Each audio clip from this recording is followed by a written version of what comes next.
You pastors that preach tithes and offering to y'all church as a commandment to the church, bring the tithes into the storehouse that there might be meat in my house. Y'all on deck right now. The government shut down. It's time to go into the storehouse.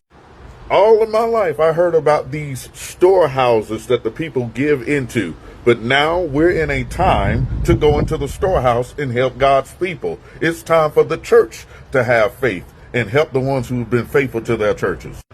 No, Pastor, it ain't time to send them to crisis. It ain't time to send them downtown. It's not time to send them to the government. It's not time to send them to public assistance. They've been given into a storehouse, and it is time for them to reap from the harvest of the storehouse that they've been given into. Ain't it crazy that people have been faithful to these churches, faithful to these pastors, faithful to these pastor anniversaries, faithful to all these pledges and New Year's givings and all of this stuff. And now that we're in a time of need and a government shutdown, we have these same pastors talking about we really got to pray. We really got to depend on the Lord.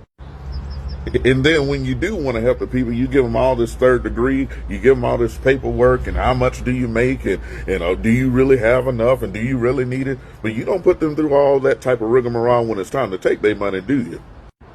Now, when it comes to the church helping the community, that's grace, that's mercy, that's benevolence. Because the truth of the matter is the community has not supported the church in decades. The community don't support the church.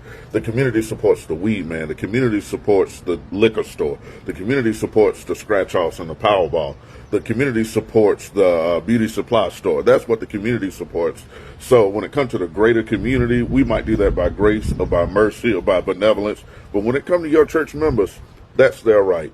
Make sure in this time where the government is shut down or whatever the case may be, the church stands up for you. And if you're in need and you've been faithful to a ministry and they giving you all this rigmarole just to be helpful to you, go ahead and leave that place, because that's not a person who cares about your soul.